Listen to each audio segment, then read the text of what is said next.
I'd like to hear your take no, on Vice President Sara Duterte and her team this time seeking Supreme Court intervention to halt the impeachment proceedings. Ano po ang tingin nyo dito? Well, without the TRO, tuloy-tuloy lang po tayo dito. Right. This is another dilatory tactics on the part of the Vice President. But if I remember it correctly, last year they were very they were saying na gusto rin nila ng hearing. In fact, the Vice President was asking for bloodbath. So now that we are giving them the opportunity to answer all the allegations against them, ngayon tatakbo naman sila sa Supreme Court. So confused din ako eh. Ay gusto ko klaruhin po Kong no because just like we want to understand ano po mismo ang kine-question this time ni VP Sara? Is it the committee saying na sinasabi niya na parang nagiging trial court na daw kayo? Well, lahat kinu-question nila eh. But alam mo, sa totoo lang, we are just following the procedure. We are, in fact, itong procedure, no, itong rules that we are following right now, adopted lamang to ng 20th Congress. So, from 19th Congress pa to na sinusunod. So, wala naman kaming nilalabag dito sa procedure. Alright, Kong, of course, the Supreme Court, instead of releasing a TRO, has asked the Committee on Justice to reply or comment on the complaint of the Vice President. Is it too early to tell na sa tingin niyo po ba, by doing that, by releasing that ruling ng SC, ay wala po silang nakikitang matinding ebidensya dito sa complaint ng Vice President, or is it too early to tell? Too early to tell. Pero sa akin, wala naman ako nakikita talagang grounds para mag-TRO ang Supreme Court. As a matter of procedure, siguro, they would ask us to answer.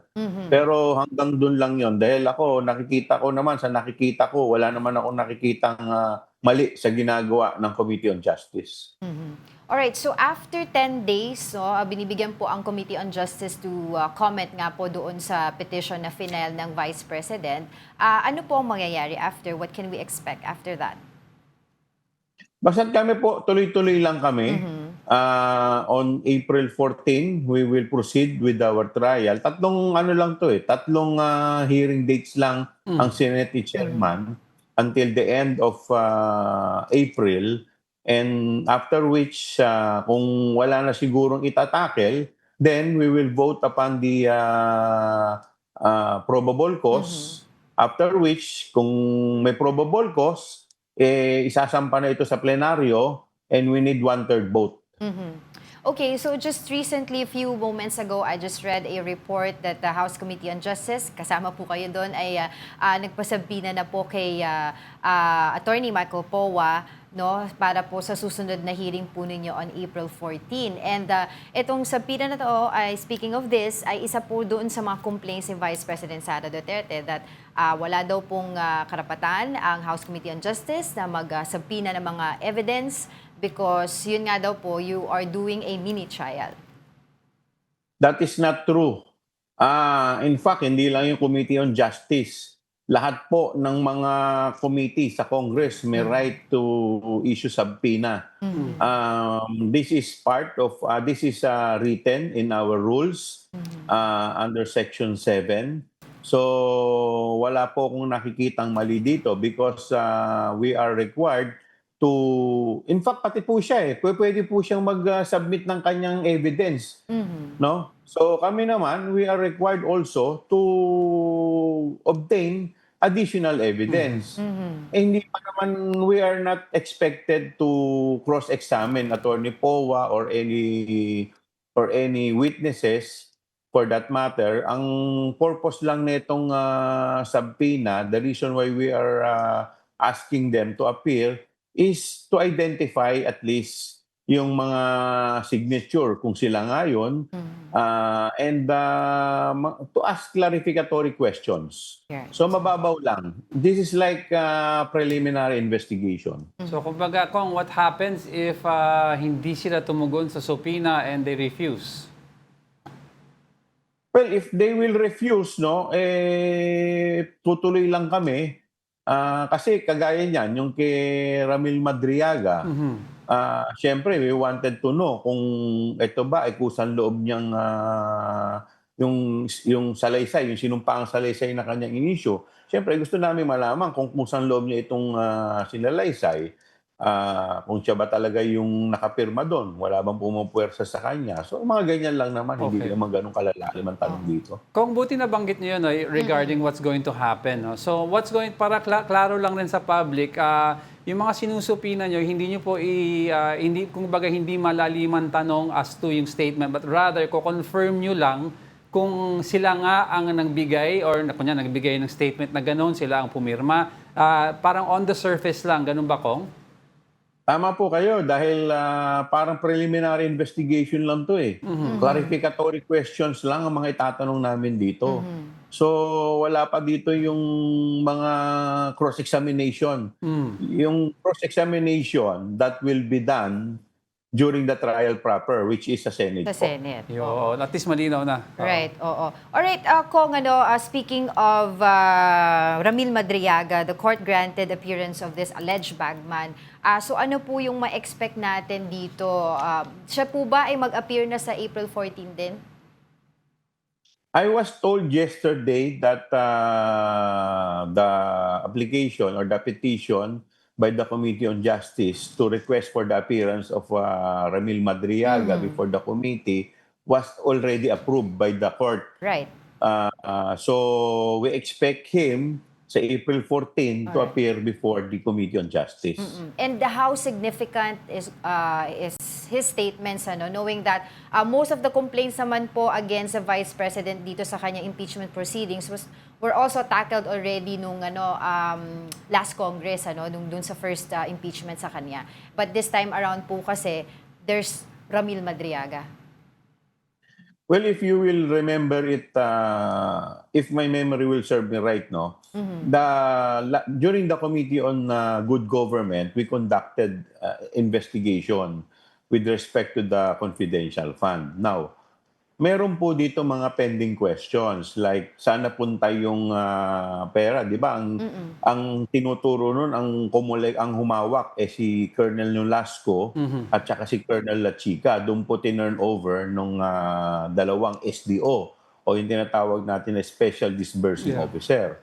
Now, dito sa statement ni Ramil Madriaga, parang sa kanya ibinigay, sa kanya hinand over itong money through duffel bag at dineliver niya to certain area. So yan ang mga laman ng kanyang sinumpaang salaysay.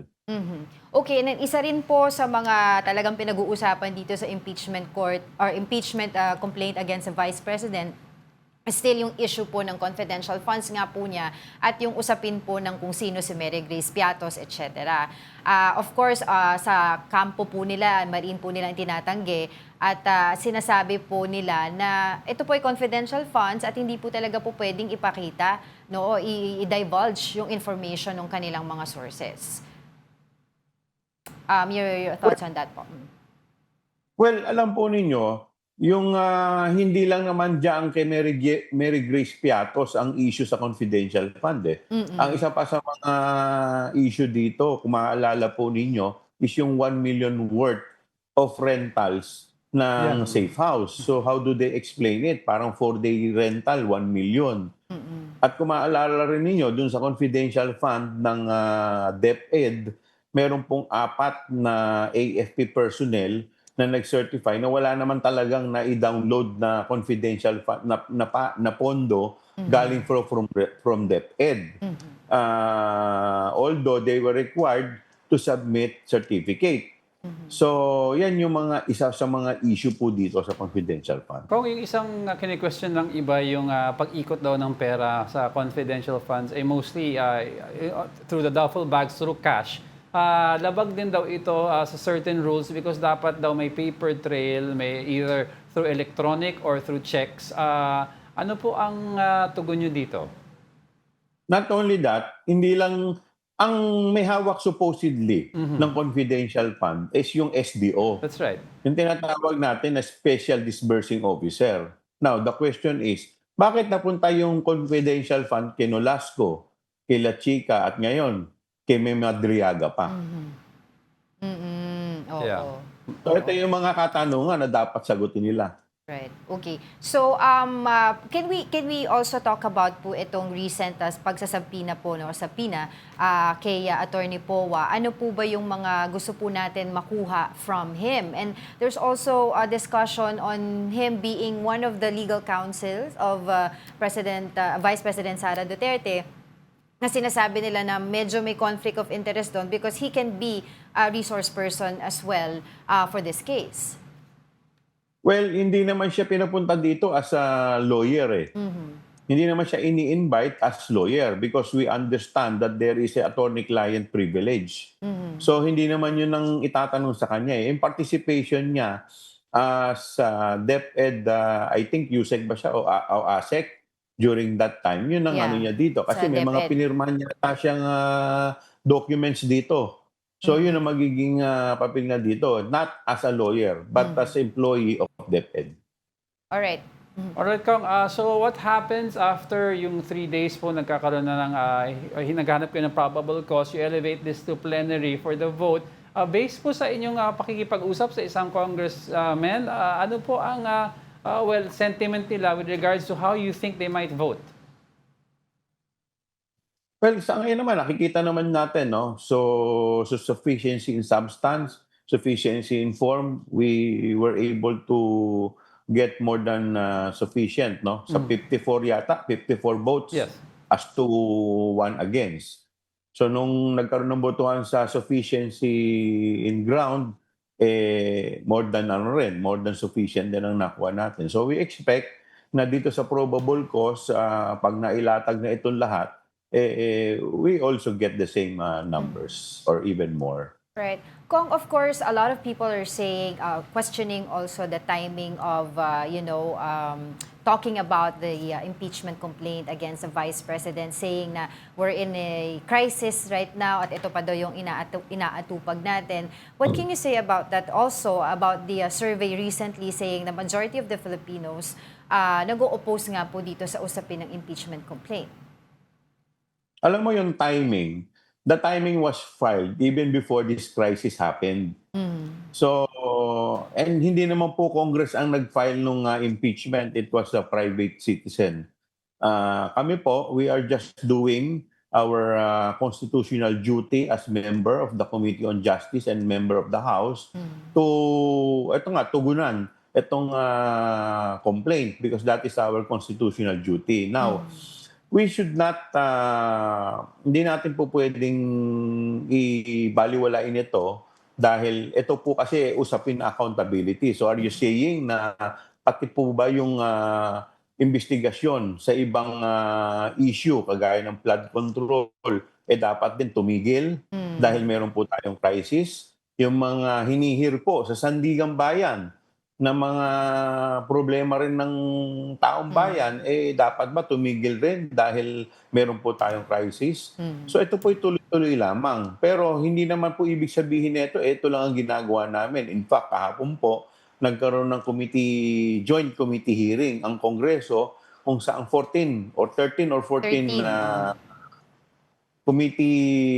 committees ang nagsama-sama para po mabigyan ng briefing yung dito po sa crisis na ating kinakaharap. It was attended by members of the cabinet from different departments. Nandun po sila Secretary Sharon Garin and so forth and so on. So lahat po yan, tinutugunan po natin. This is part of our job and part of our constitutional duty. Well, going back to the Supreme Court, of course, some legal luminaries are saying na kung mismong procedure ng House of Representatives ang kumbaga dinidesisyonan ng Supreme Court, maaaring magkaroon po ng mga judicial overreach. Don't you think that it's high time to review the provision in the Constitution where Supreme Court justices na who are also nga sinasabi nila impeachable din na sila po yung mga nagde-decide po no on how Congress should deal with proceedings such as this? Well, ako I agree with the observation of some of our legal luminaries. And in fact, with all due respect to the honorable court, no, I do not agree with their decision during the first impeachment complaint, wherein they decided that wherein they defined the meaning of session day. So kasi para sa akin pakikialam 'yun ng ng rules namin. Of course, ayaw rin naman siguro nila na pati yung rules nila pakikialaman din ng Kongreso because we are both separate bodies, no? So kaya nga etong lahat ng itong nangyayari po sa atin something na dapat tignan at pag-aralan po. So you believe, para klaro lang Kong, no, you believe that there was judicial overreach sa una pa lang? Sa una pa lang po, I believe that there was already judicial overreach by, of course, redefining the session days. Isipin nyo, could you imagine, matagal nang ginagawa ng Kongreso yon. Yung session day, binago po nila for purposes of impeachment. That's Kailan right. pa po nangyari yung ganun? Pero kung what happens now, kasi nag-set na ng precedents na even though most of the congressmen we've also spoken to, they do believe may overreach, pero sumunod pa rin ang House of Representatives. So moving forward, paano po itong mga may precedents? If mangyari ulit to, what will happen now? Well, siyempre, sinunod namin yon dahil ayaw naman namin na magkaroon tayo ng constitutional crisis. So we hope no na the Supreme Court will not go beyond kung ano man yung dapat sa kanila lang. Alright, of course, ito pong, kumbaga, ang term na ginamit ay pagpunta, no, paghingi ng saklolo ni Vice President Sara Duterte sa Supreme Court nga na i-complain po na inullify ito pong mga complaints sa kanya. Was this expected na po by the House of Representatives? Nung nag-file po sila ng answer ad cautelam, doon pa lang, they are already questioning the jurisdiction of the House Committee. Ganun din ang ginawa nila doon sa nung nakaraan So, parang ina-anticipate na rin namin.